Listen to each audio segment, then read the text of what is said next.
Hello guys, hope आप लोग सब फाइन होंगे। आज हम स्टार्ट करेंगे अपना next topic which is taxation from property income.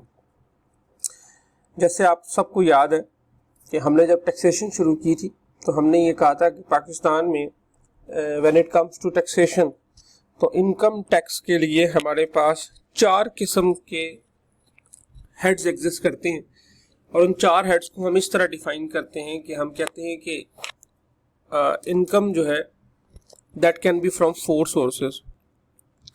That can either be from income from salary 1, second income from property, third income from capital gain, fourth income from business.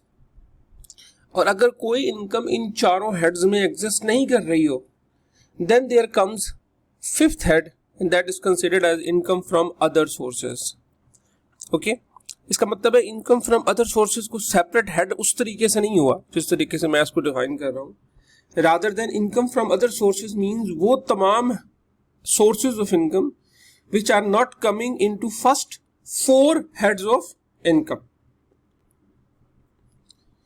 तो इस तरीके से हमारे पास 4 या 4 उस तरीके से कि 4 डेफिनेट है और 5वां वो तमाम है जिसके अंदर बाकी सारे आ जाते हैं। तो 5 हमारे पास हेड्स ऑफ इनकम उस तरीके से डिफाइन हो गए। मैं दोबारा रिपीट कर लेता हूं उसको। Income from salary, income from property, income from capital gain, income from business and income from all other sources. Okay, मैं अगर इसको आगे थोड़ा सा चलाऊं ताकि आप बोर ना हो जाए, क्योंकि मैं इससे पहले भी कुछ चीजें डिस्कस करना चाह रहा हूं, लेकिन चलें। So let's start with income from property. सबसे पहले आप जो लॉ है, लॉ में दरअसल जो बेसिक चीज मैटर करती है वो मैटर करती है कि लॉ ऑर्डिनेंस के अंदर, कानून के अंदर किस तरह लिखा गया है।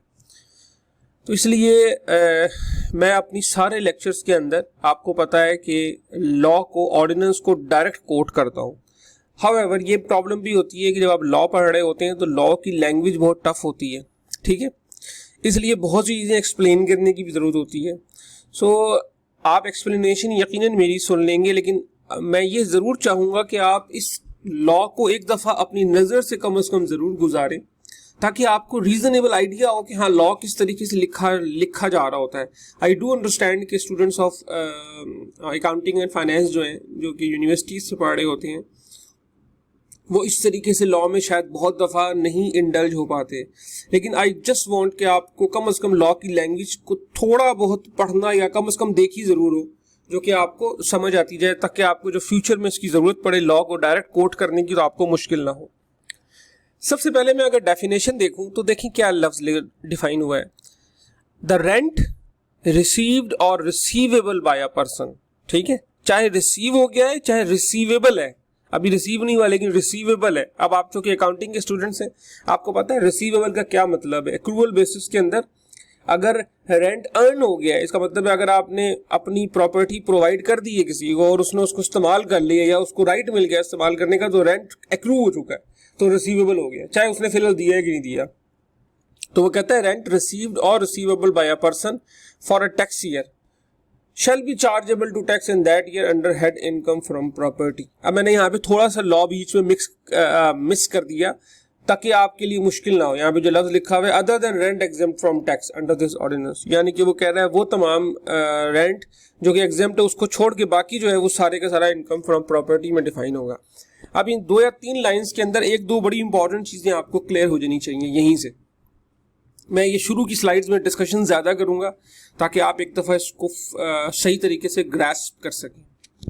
पहली बात, प्रॉपर्टी से हमारे दिमाग में जो नॉर्मल बात आती है वो आती है प्लॉट और घर, ठीक है। इसका मतलब है प्लॉट और घर बेच के अगर मैंने कोई प्रॉफिट कमाया है तो वो इनकम फ्रॉम प्रॉपर्टी नहीं है, क्योंकि यहाँ पे इनकम फ्रॉम प्रॉपर्टी सिर्फ वो किसको कह रहा है, law is talking about only rent. It's mean income from property income tax की नजर में सिर्फ वो रेंट है जो कि बंदे ने या तो रिसीव कर लिया है या उसे रिसीव करना है। सबसे पहली बात ये आप याद रखिएगा कि इनकम फ्रॉम प्रॉपर्टी का मतलब यहाँ पे क्या है, लॉ की नजर में क्या है, सिर्फ और सिर्फ रेंट रिसीव्ड और रिसीवेबल, पहली बात। दूसरी बात, इनकम टैक्स ऑर्डिनेंस के सेक्शन 15, 16 और 17 इनकम फ्रॉम प्रॉपर्टी को हैंडल करते हैं, ठीक है। अच्छा, अब यहाँ पे एक और बात याद रखिएगा, जब भी आप इनकम टैक्स या टैक्स की बात करते हैं, या आपने अगर टीवी चैनल्स में देखा हो तो बहुत से लोग आते हैं जो कि सेक्शन का हवाला दे रहे होते हैं, ठीक है। या आप मजहबी स्कॉलर्स को देखें तो बहुत से लोग हैं वो कुरान की आयत का हवाला दे रहे होते हैं। अब आप में से मेजॉरिटी लोगों ने सही बुखारी या सही मुस्लिम की किसी जाके वो पॉइंट को कभी चेक नहीं किया कि ये हदीस नंबर 647 है कि नहीं है, लेकिन जब वो हवाला दे रहे होते हैं ना, तो हवाला दे के एक ऑथेंटिसिटी साबित कर रहे होते हैं।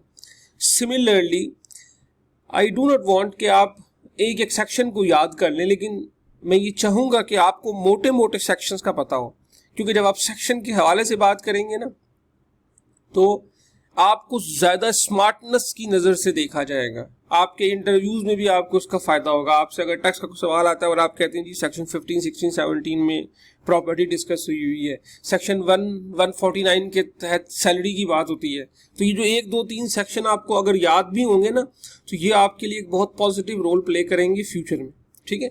तो सेक्शन 15, 16, 17 जो है वो इनकम फ्रॉम प्रॉपर्टी को डिस्कस करता है। तीसरी बड़ी इंपॉर्टेंट पॉइंट, वो कहता है this section shall not apply in respect of an individual और association of person who derives income chargeable to tax under this section not exceeding 200,000 rupees in a tax year.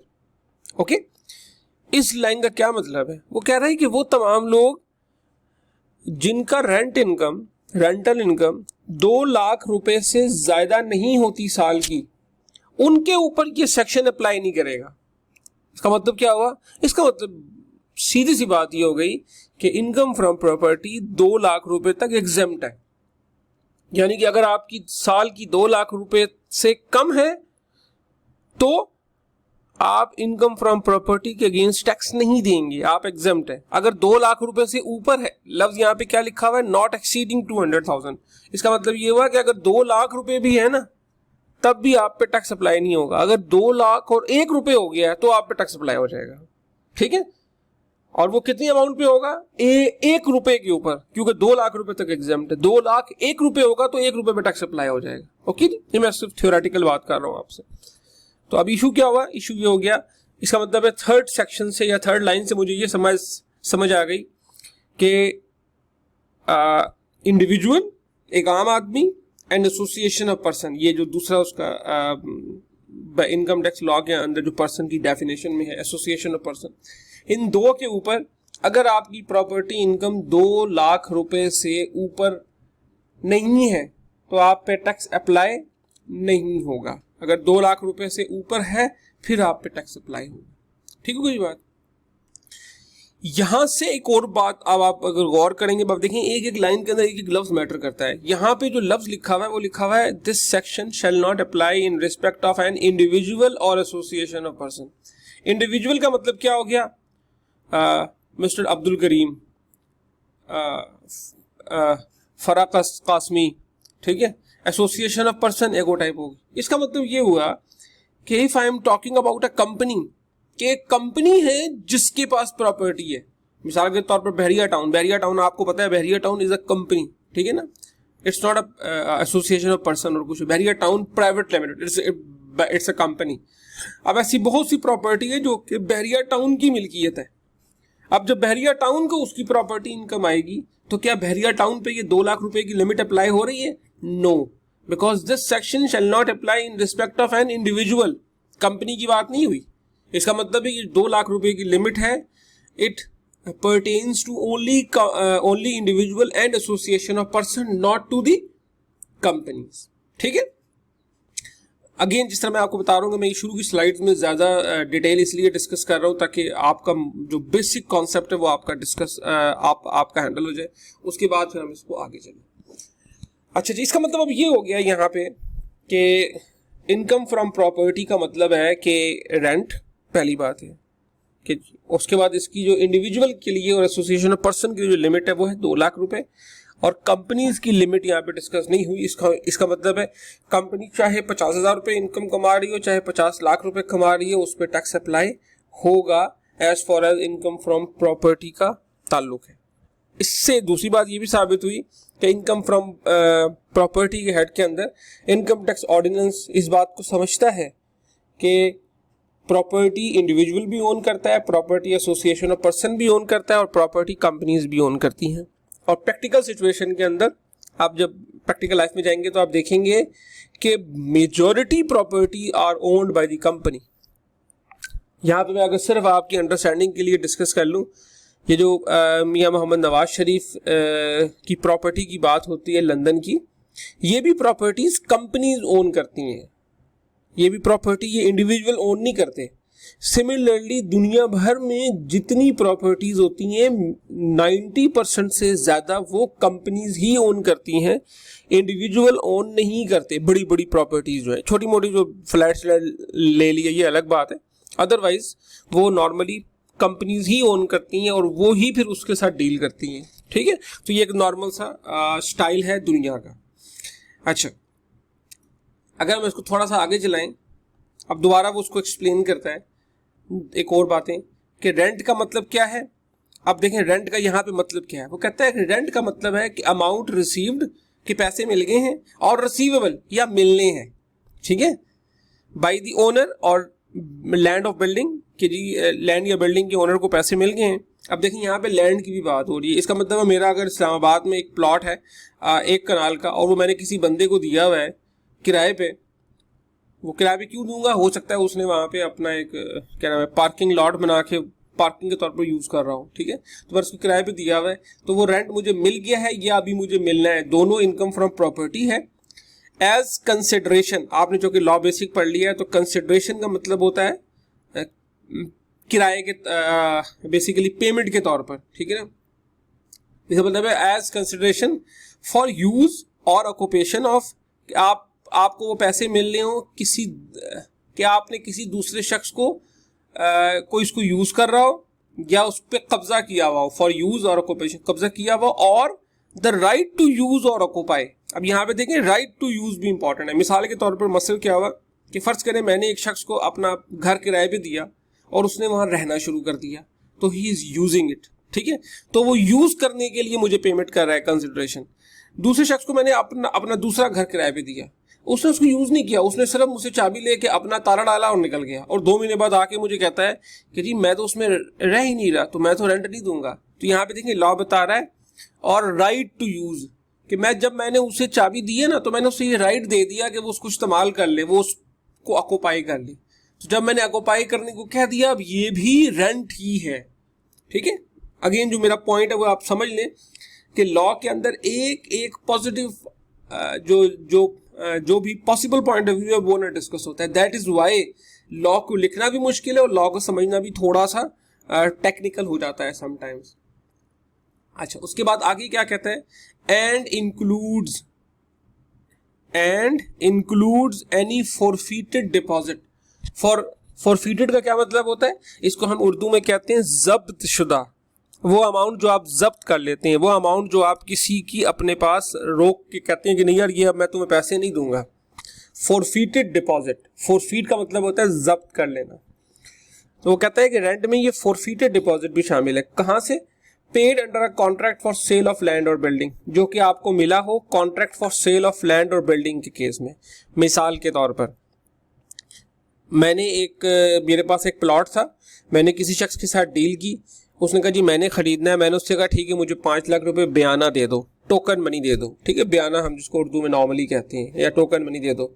उसने मुझे token money दी और कहा जी बाकी जो पैसे हैं वो मैं आपको 2 महीने बाद दूंगा। And somehow he could not make his contract executable, वो अपना कॉन्ट्रैक्ट एग्जीक्यूट नहीं कर पाया, या तो उसको लगा कि ये डील खराब है, या उसको ये लगा कि पैसे नहीं हो पाए, whatever the reason is. अब ये जो 5 लाख रुपए बयाना है, ये आपको पता है ये फिर वापस नहीं होता, तो जो वापस नहीं हुआ है इसका मतलब है मैंने वो बयाना फिर जब्त कर लिया है, दैट इज फॉरफीटेड डिपॉजिट। इसका मतलब है आप ये 5 लाख रुपए will also be considered as a rent, ठीक है। ये नेक्स्ट बात समझ आ गई मुझे। अगला एक और बहुत इंपॉर्टेंट पॉइंट है, this section shall not apply to any rent received और receivable by any person in respect of lease of a building together with plant and machinery, ठीक है। वो कहते हैं अगर फर्ज करें आपने एक बिल्डिंग किराए पे दी हुई है और उस बिल्डिंग के अंदर मशीनरी और प्लांट भी है जो कि आपने किराए पे दिया हुआ है, यानी कि मेरा एक फर्ज करें एक छोटी सी फैक्ट्री थी, उसके अंदर एक बिल्डिंग थी और साथ कुछ मशीनरी भी पड़ी हुई थी। मैंने किसी शख्स से कहा यार तुम एक काम करो, तुम इस बिल्डिंग को भी किराए पे ले लो और साथ मशीनरी भी ले लो, तुम इसको इस्तेमाल करो, ठीक है। Now this rent is not considered as rent from income from property, rather than it will be considered as income from other sources। अब देखें यहाँ पे ऐसा हो सकता है कि मैं टैक्स के डिपार्टमेंट को चक्कर देने की कोशिश कर रहा हूँ, मैंने असल में उसे अपना पूरा बिजनेस रेंट आउट किया हुआ है, मैंने उसे अपना पूरा बिजनेस ठेके पे दिया हुआ है, लेकिन चूंकि इनकम फ्रॉम प्रॉपर्टी के अंदर टैक्स रेट कम है तो मैंने इनकम टैक्स को बेवकूफ़ बनाने के लिए शो किया कि जी मैंने तो रेंट भी दिया हुआ है और साथ थोड़ी सी मशीनरी भी है। तो उन्होंने मुझे बता दिया कि नहीं भाई ऐसा नहीं हो सकता, अगर प्लांट एंड मशीनरी साथ दी हुई है तो फिर वो रेंटल इनकम कंसिडर नहीं होगी, रादर देन वो income from other sources consider होगी। ये जो प्रिंसिपल है ये बाकी केसेस में भी अप्लाई होगा। मिसाल के तौर पर मैंने एक बिल्डिंग किराए पे दी हुई है और साथ उसमें सोफे और बेड और गद्दे शद्दे पड़े हुए हैं, वो समझ लें मैं कोई लड़कों का हॉस्टल के तौर पर चला रहा हूँ। अब ये जो सिस्टम मैंने किराए पे दिया हुआ है, this system again will not be considered as income from property, rather than it will also be considered as income from other sources. तो टैक्स डिपार्टमेंट जो है वो नॉर्मली ऐसे इश्यूज को भी हैंडल करता है जहां पे उसे ये खतरा हो कि टैक्स के लॉ को डिफरेंट तरीके से इस्तेमाल करके टैक्स को एवेड करने की कोशिश की जाएगी, ठीक है। मुझे उम्मीद है यहाँ तक आपको बड़ी मोटी मोटी बातें समझ आ गई होंगी, ठीक है। अब हम इसको थोड़ा सा आगे चलाएंगे, एक दो और इम्पॉर्टेंट पॉइंट है उसको मैंने डिस्कस करना है, then we will go into details of income from property. Thank you.